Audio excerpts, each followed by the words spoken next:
Exodus chapter 4. Moses answered, "What if they do not believe me or listen to me and say, 'The Lord did not appear to you'?" Then the Lord said to him, "What is that in your hand?" "A staff." Moses replied, "The Lord said, 'Throw it on the ground.'"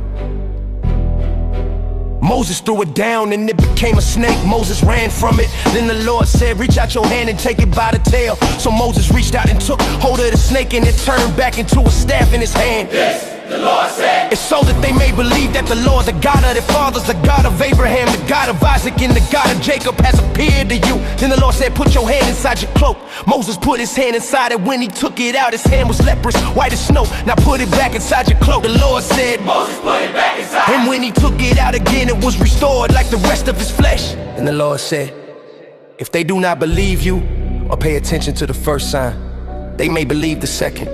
But if they do not believe even these two signs or listen to you, take some water from the Nile and pour it on the dry ground.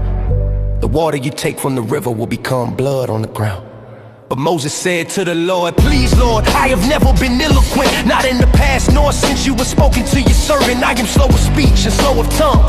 The Lord said to him, "Who gave human beings their mouth? Who makes them deaf or mute? Who gives sight and makes blind? Is it not I, the Lord? Now go, I will help you speak and will teach you what to say." But Moses said, "Please, Lord, send someone else." Then the Lord's anger burned against Moses. He said, "What about your brother Aaron the Levite? I know he can speak well. He is already on his way to meet you. Ready on his way to meet you. You will speak to him and put words in his mouth. I will help both of you speak and will teach you what to do. He will speak to the people for you, and it will be as if he were your mouth and as if you were God to him.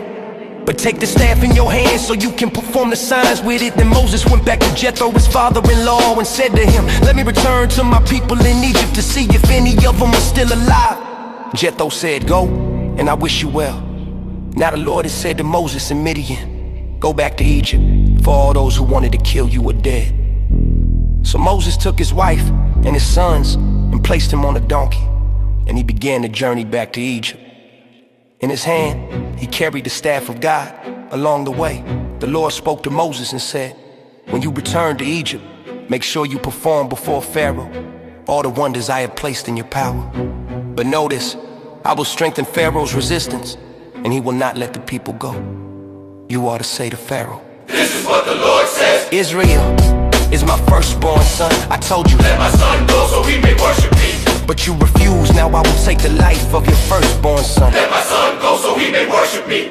At a place where they stopped for the night, the Lord confronted Moses and was about to put him to death. The Zipporah took a sharp stone, cut his son's flesh, and touched Moses with it. She said, "You are a bridegroom of blood to me." So the Lord let Moses live. She said, "Bridegroom of blood." Because of the covenant signed. Then the Lord said to Aaron, "Go into the wilderness to meet Moses." Aaron went, met him at the mountain of God, and embraced him. Moses told Aaron everything, all the words the Lord had spoken, and all the signs he had been commanded to perform. Together they gathered all the elders of Israel. Aaron spoke the words the Lord had given to Moses, And Moses performed the signs before the people. and the people believed when they heard that the Lord had seen their suffering. And was concerned about them, they bowed low and worshiped.